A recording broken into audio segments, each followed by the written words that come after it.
ఇక మావోయిస్టులకు సంబంధించినటువంటి డంపులపై అదేవిధంగా నగదుపై ఇప్పుడు ఆసక్తికరమైనటువంటి చర్చ నడుస్తుంది. ఆపరేషన్ కగార్ తర్వాత మావోయిస్టు అగ్రనేతల నుంచి సాధారణ దళ సభ్యుల వరకు లొంగుబాట పట్టారు.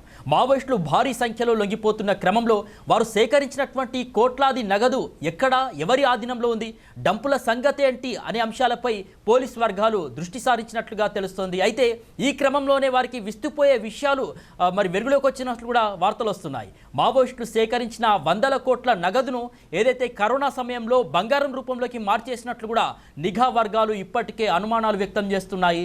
జార్ఖండ్, ఛత్తీస్గఢ్, మహారాష్ట్ర, తెలంగాణ, ఒడిశా, ఏపీలోని ఎవరైతే కాంట్రాక్టర్లు, వ్యాపారవేత్తల నుంచి మావోయిస్టులు పార్టీ ఫండ్ వసూలు చేసి దాన్ని కేంద్ర కమిటీకి పంపిస్తుంటారు.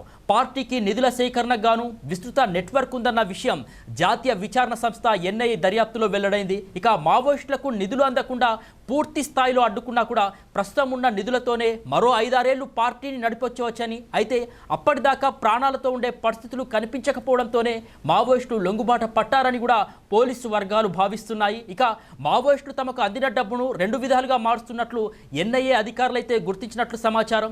పార్టీ సానుభూతి పరులు, వారి బంధువులు, కుటుంబ సభ్యుల పేరిట బ్యాంక్ ఖాతాలు, కంపెనీలు ప్రారంభించి అందులోకి కోట్లాది రూపాయలను మళ్లిస్తున్నారని, డొల్ల కంపెనీలు ఏర్పాటు చేసి కోట్లు జమ చేస్తున్నారని, ఇక మిగతా డబ్బును బంగారం రూపంలోకి మార్చేస్తున్నారని కూడా పోలీసు వర్గాలు అయితే భావిస్తున్నాయి. ఇక మావోయిస్టు పార్టీ వద్ద దాదాపు 400 కోట్ల నిధులు ఉంటాయని నిఘా వర్గాలు అంచనా వేస్తున్నాయి.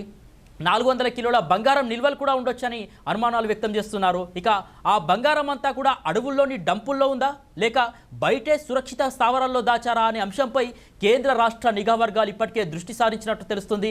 జార్ఖండ్కు చెందిన people's liberation front of India PLFI నాయకుడు దినేష్ గోపేను ఆగస్టులో ఈడీ అధికారులు అరెస్ట్ చేసిన సంగతి మనకు తెలిసిందే. అయితే దినేష్ తన భార్య, ఆమె బంధువుల పేరిట డొల్ల కంపెనీలు ఏర్పాటు చేసి కాంట్రాక్టర్ల నుంచి సేకరించినటువంటి దాదాపు 20 కోట్లను బ్యాంకు ఖాతాల్లోకి మళ్లించాడని కూడా అధికారులు గుర్తించినట్లు సమాచారం. ఇక బీజాపూర్ పోలీసులు మూల్వాసి బచావో మంచ్కు చెందినటువంటి 2 సభ్యులు బ్యాంకుల్లో 6 లక్షలు డిపాజిట్ చేస్తుండగా కూడా అరెస్ట్ చేసినటువంటి పరిస్థితి. మజ్దూర్ సంఘటన సమితి సభ్యులు కొందరు నిధులు సేకరించి బ్యాంకుల్లో డిపాజిట్లు చేస్తుండగా కూడా పోలీసులు గతంలోనే పట్టుకున్నారు. గతంలో మావోయిస్టు స్పెషల్ ఏరియా కమిటీ సభ్యుడైనటువంటి ప్రద్యుమ్న శర్మ బంధువు ఒకరు చెన్నైలోని వైద్య కళాశాలలో చేరారు.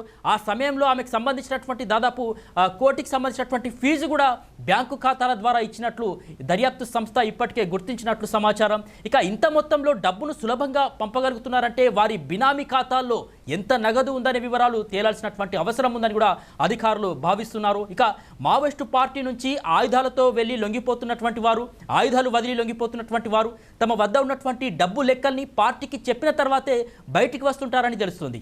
సో లొంగిపోతున్న మావోయిస్టులను కేంద్ర రాష్ట్ర నిఘా వర్గాల అధికారులు ప్రశ్నిస్తుండడంతో పాటు డబ్బు లెక్కలు కూడా ఆరా తీస్తున్నట్లు సమాచారం. సో మొత్తానికైతే మరి పుత్తడి రూపంలో మార్చేసినటువంటి ఆ నిధులన్నీ ఎక్కడ ఉన్నాయి అనేది కూడా ఇప్పుడు ఆసక్తికరంగా మారింది. సో ఈ వార్తలకు సంబంధించి మరి వాస్తవం ఏంటి అనేది కూడా తెలియాల్సినటువంటి అవసరం ఉంది.